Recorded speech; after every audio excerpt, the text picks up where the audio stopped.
Have you ever noticed how most Slavic women constantly get devotion, respect, treated like irreplaceable? But then I live here in Europe and I constantly see women getting used, replaced, taken for granted. In this video, I'm gonna tell you how to go from the woman that gets attention to the one that gets devotion. From the woman that they can read and predict to the woman that makes them feel seen through. To command respect to the presence that feels inaccessible unless they earn a place in your life. Because listen, Slavic women are not more valuable than other women. We were just not trained to make our energy appear cheap and accessible to everyone. Let me show you Slavic psychology and how to build a presence that is harder to reach, harder to interpret, and almost more idealized than physical in people's mind.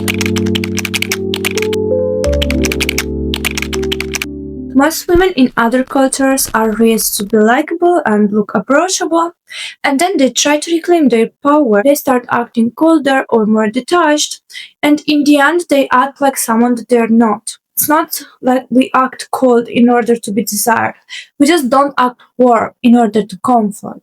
And there is a huge difference. I'm going to explain this in depth later. First of all, you have to decide, do you want devotion or do you want to be appealing? Because women that are not easy to decode, but are the ones that make them feel decoded, they're not liked by the crowds, especially not crowds of men. Only very confident people will like you. Most men respond to women that are easy to interpret and emotionally legible, but these are the women that they end up using and replacing. I constantly get these messages and comments from men being like, you would be so much more attractive if only you would smile more and not be that serious when you speak. This not attractive to whom? To Peter from his gaming chair? Well, male comfort and desirability is not a metric that I use to decide how attractive is my presence. When you stop putting on all this act of the kind, sweet girl, you realize that it feels like you became less attractive. And that's just because you end up repelling all these men and all these people that feel intimidated by a woman just because she's not trying to impress them. I'm in a long-term relationship and my man is very confident. I never heard from him that this part of me is unattractive. In fact, he always told me that he likes how I'm not easily accessible to every person, every job, every opportunity. The wrong people feel threatened, the right people feel chosen. There are literally people out there hitting on Apple and high-end brands. Why is that? Because they can have it. If only they could, they would go buy them today. This is the same with your energy. When it's exclusive, people that feel excluded, they get pissed off.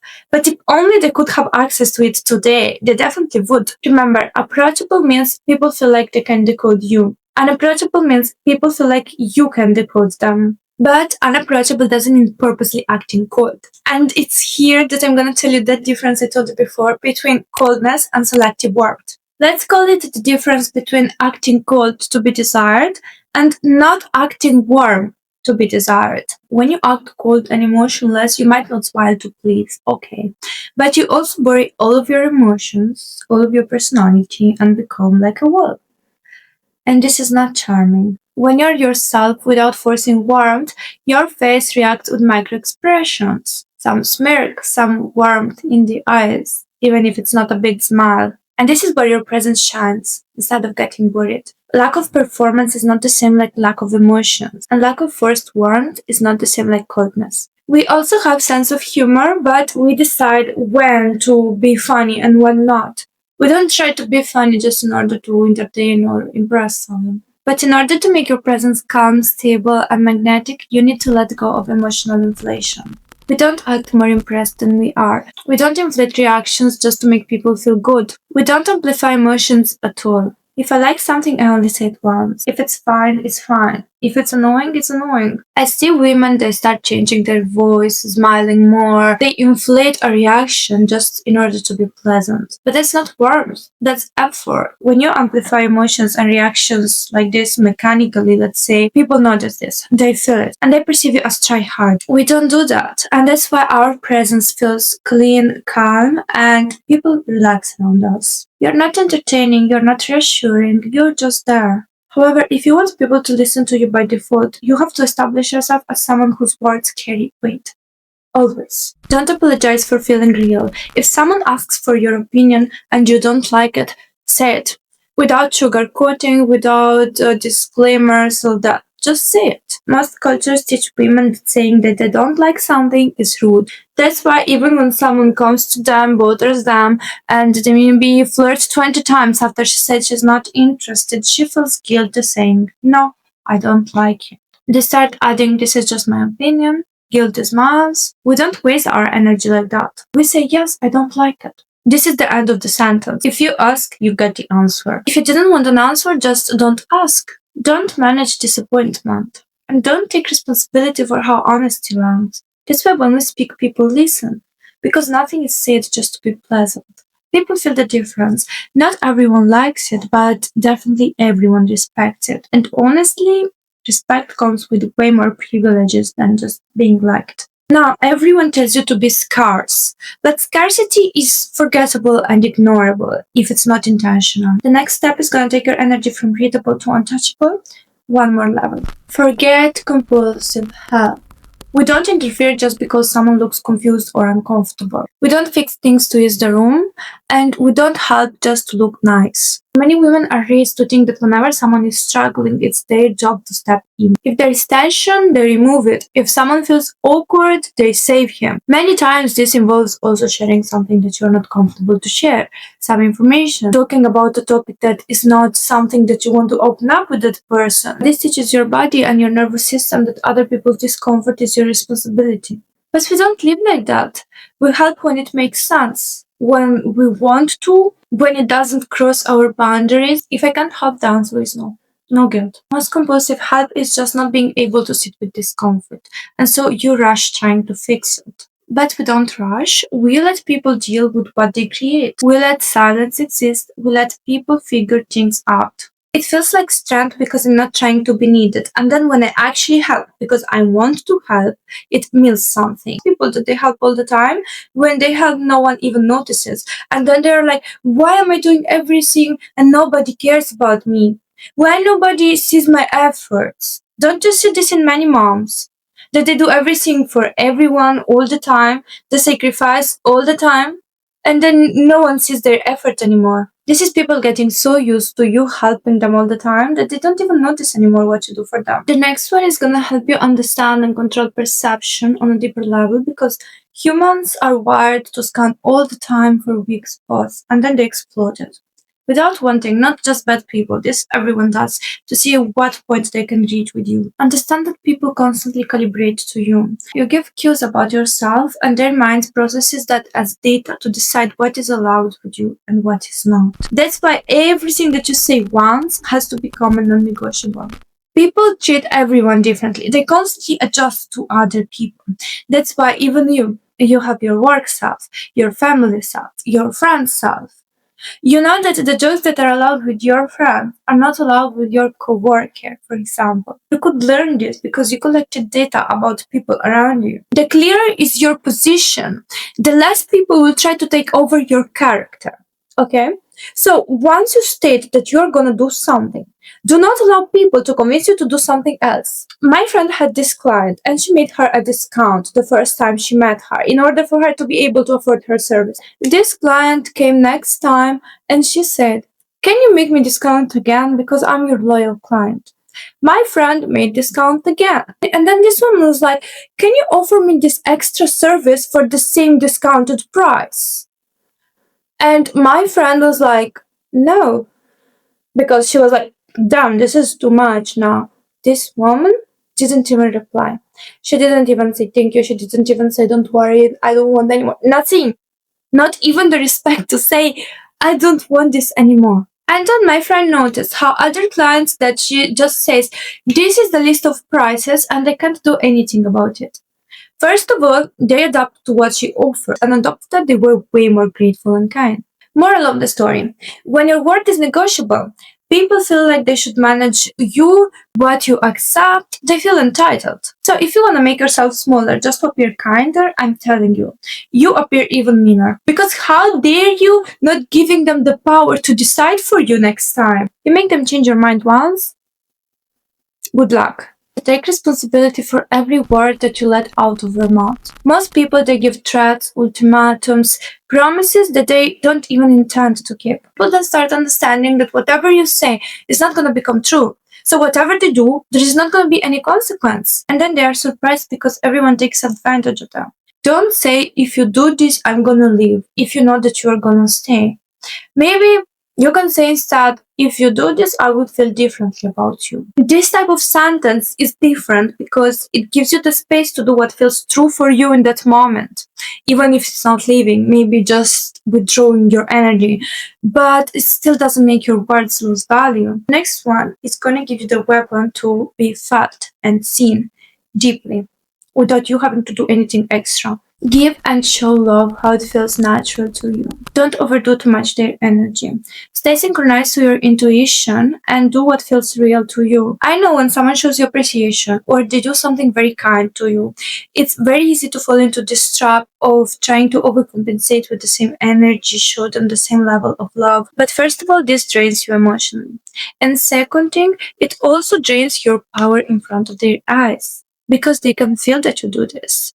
And it also makes you easy to love bomb, by the way. Less but true to yourself is always going to be more alluring and memorable than more and faked. That's why you see women that they just smile lightly and the man feels like all his efforts were worth it. They didn't try to overcompensate with another favor. They didn't try to perform gratitude in an exaggerated way. They know that what was done for them was deserved because they're just worthy of it. And that's it. As I always say, humans are very good at reading microexpressions. They notice a slight discomfort, that something is fake, that you're not truly feeling something that you're trying to show. And no matter if you think that you're performing so well that no one is seeing, they are seeing it. And they are seeing it also like people pleasing. If you feel like this is gonna be hard, I also understand you. Because it's like a muscle you have to train. This muscle is building safety inside yourself. You can tell yourself, I feel in the perfect way at the perfect time, and allow yourself to be fully real. Understand that there is no right way or wrong way to be you. There is no rule book. So why should you wonder what is the perfect way to react, to interact, to respond in certain situations with certain people? Just because everyone has different opinion on what's attractive, magnetic, or whatever. One says being magnetic is warm and kind. Another one says being magnetic is cold and detached. No, magnetic looks different on everyone. And it only becomes magnetic when you are able to be fully real, to not put on an act. Neither people pleasing, neither trying to be cold. Being true to yourself. Being free. That is magnetic. And that is rare also. And if you're afraid of being seen, I also understand. I remember someone telling me in the comments, aren't you afraid of being seen? Especially when you talk like this on social media and everyone that you know sees you. Well, I think everyone is afraid to be seen. But the thing is, people see you anyways, because you literally exist. You literally have a human form. So they might as well see you for who you are. But then some people don't fear being seen. They feel being perceived, misinterpreted. And that's because they spend their lives trying to convince minds that were never open to Lisa. The power they're truly looking for lies in being so true to themselves that the people that are on the same frequency see them.